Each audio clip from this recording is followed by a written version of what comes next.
Fernando Collor, excelentíssimas senhoras senadoras, senhores senadores,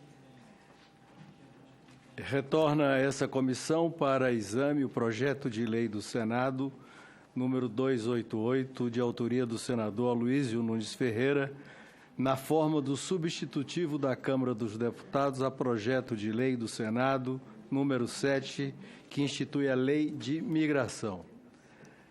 Fizeram um trabalho importante, bastante profundo, complementando de forma bastante relevante o trabalho do senador Aloysio Nunes, que se dedicou muito a este projeto, o relator, deputado Orlando Silva, na Câmara, e como presidente, a deputada Bruna Furlan, tendo sido aprovado por amplo consenso no plenário daquela casa.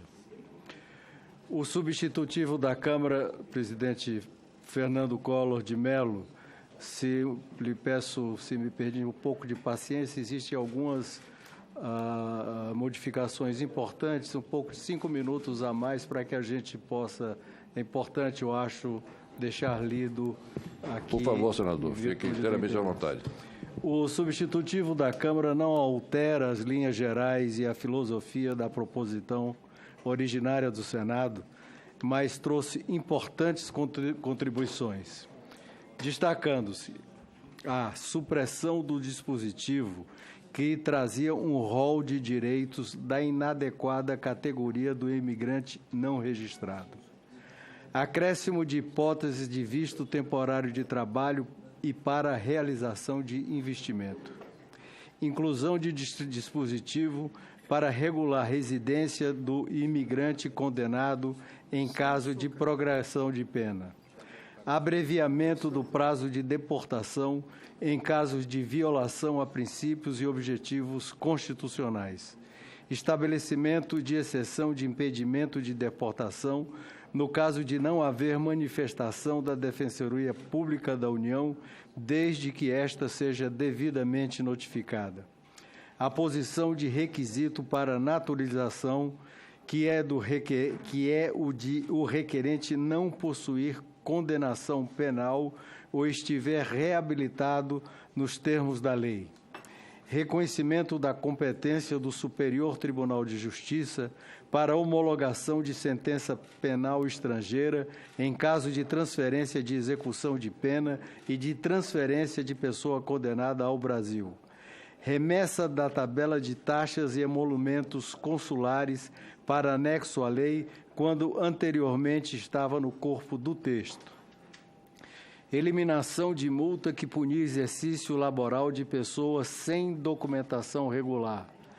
Revogação das expulsões decretadas antes da promulgação da Constituição Federal de 1988. Acréscimo do artigo 117 para estabelecer funções a Conselho Nacional de Imigração vinculado ao Ministério do Trabalho. Alteração da denominação do Registro Nacional, passando a ser uma referência a migrantes e não mais a estrangeiros. Concessão de residência a imigrantes que ingressaram até a data da aprovação do relatório da Comissão Especial da Câmara dos Deputados, ou seja, 6 de julho de 2016. Inclusão do artigo 120 para garantir o uso de vistos válidos emitidos antes da vigência da lei.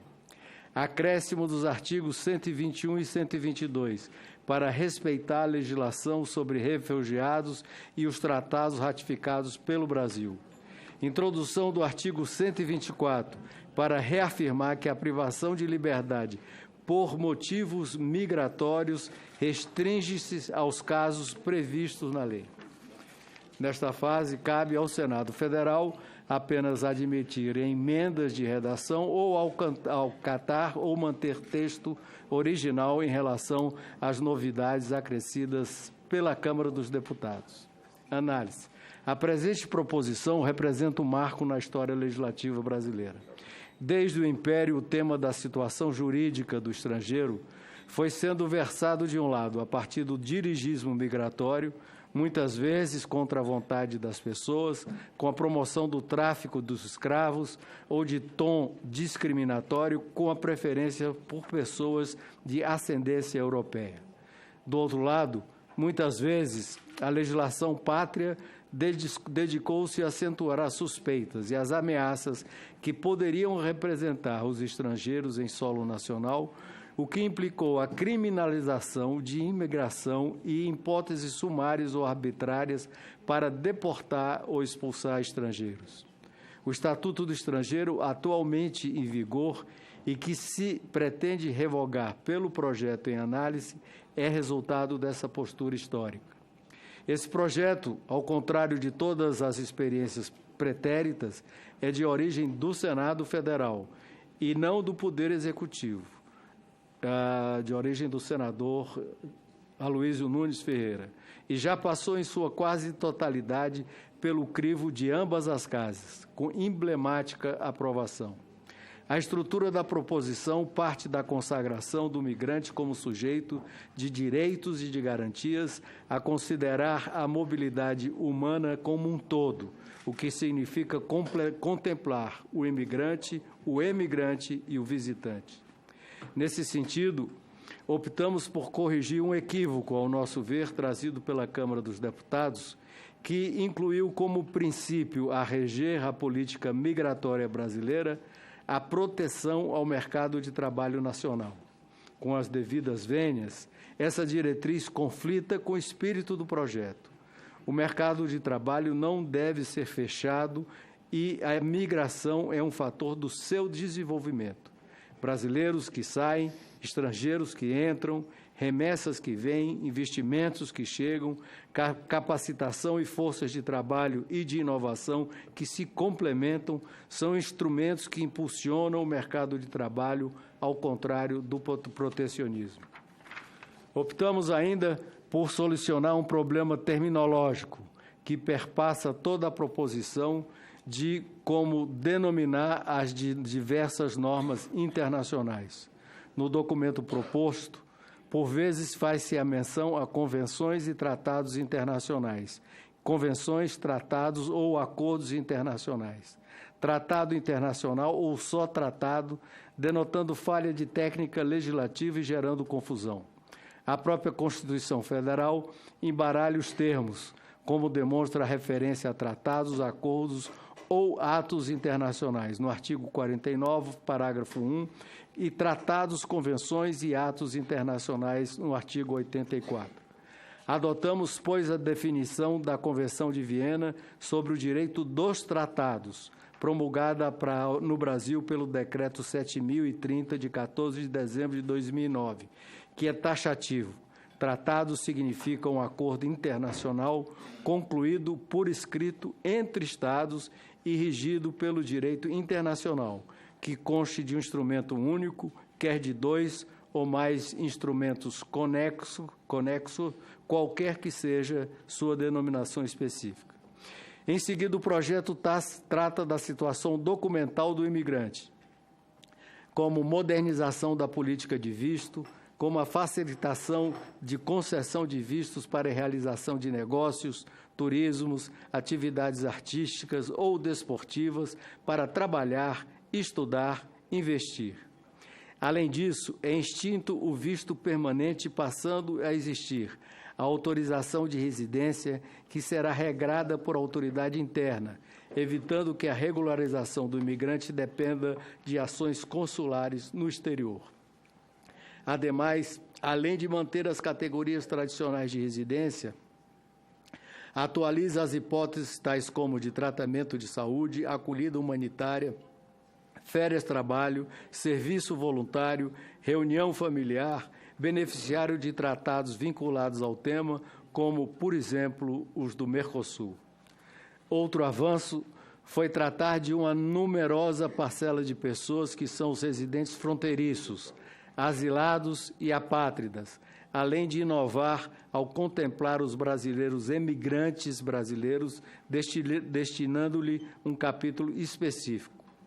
Neste particular, adota-se uma visão contemporânea do fenômeno migratório que não se dissocia a imigração da emigração. Não à toa, conforme a ementa da presente proposição, o novo conjunto normativo deve ser chamado de Lei de Migração e não de Imigração. Convém ressaltar ainda que o assunto sobre refugiados não foi incluído nesta proposição, apesar da vinculação temática, em razão do Brasil já possuir em vigor a elogiada Lei número 9.474, de 22 de julho de 97. Outro sim, o projeto dispõe sobre medida de registro, fiscalização, impedimento de ingresso e retirada compulsória de estrangeiros. Nesse particular aspecto, a previsão de 3 modalidades de retirada compulsória de estrangeiros, que são uma gradação quanto à gravidade da medida. A repatriação, aplicável a pessoas em situação de impedimento quando chegam em aeroportos, portos ou pontos de fronteira. B. Deportação em caso de situação irregular migratória já em território nacional. E C. Expulsão, que estão associados ao cometimento de crime no Brasil por estrangeiro. O projeto, além de definir critérios objetivos para essas hipóteses, igualmente vai intensificando as garantias e a ampla defesa a depender da gravidade das modalidades. Especificamente, em relação à deportação, a Câmara acrescentou o parágrafo 6º ao artigo 48, que reduz prazo para o procedimento administrativo de deportação, quando esta seja derivada do ato contrário aos princípios e objetivos dispostos na Constituição Federal. Esta redução, em situação bastante fluida e aberta a interpretações, como agir contra princípios e objetivos constitucionais, ofende o princípio da ampla defesa. Convém explicar que a redação original do Senado determina que não se proceda a estas medidas compulsórias da retirada do imigrante em caso de ameaça à sua vida ou da sua integridade pessoal.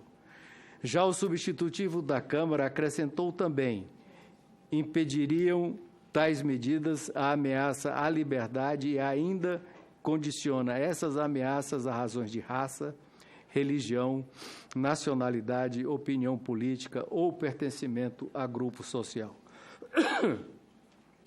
Consideramos deveras impróprio condicionar a proteção da vida ou da integridade pessoal do imigrante a certas e determinadas motivações. Respeitando os estritos limites da legislação sobre a naturalização, fixaram os requisitos claros e objetivos para sua concessão. Atualizou-se o alcance da cooperação penal internacional, pois, além da extradição, também é contemplada a transferência de presos e a transferência da execução da pena, por vezes aproximada à extradição executória, atualmente prevista em alguns tratados. De modo conclusivo, o projeto enumera infrações e penalidades administrativas sem punir penalmente a migração em si. O único tipo penal do projeto, que está no artigo 115, é relacionado aos chamados coiotes, que promovem entrada ilegal de imigrantes com o fim de obter vantagem econômica. Dentre as inovações do texto da Câmara dos Deputados, merece especial referência o novo artigo 117, que trata o Conselho Nacional de Imigração, vinculado ao Ministério do Trabalho, e depreende-se, sucederia ao atual Conselho Nacional de Imigração. Ocorre que esse dispositivo, inserido na Câmara, padece de vício de iniciativa. Trata-se de um projeto de origem do Senado Federal, que não pode criar um órgão desta natureza, já que encerra conteúdo sobre organização e funcionamento da administração federal e, por via de consequência, invade competência privativa da Presidência da República. Insistimos, porém, nesse particular aspecto. Embora o atual Estatuto do Imigrante, que ora se revoga, contém a instituição do Conselho Nacional de Imigração, não se está aqui a extinguir tal entidade. E nem poderia ser diferente, porque um parlamentar não tem competência para fazê-lo. Cabe exclusivamente ao Executivo, ao senhor Presidente da República, que já tratou do Conselho Nacional de Imigração como parte integrante da estrutura do Ministério do Trabalho, nos termos do inciso 21 da Lei número 10.683, de 28 de maio de 2003, que trata da estruturação dos órgãos vinculados à presidência.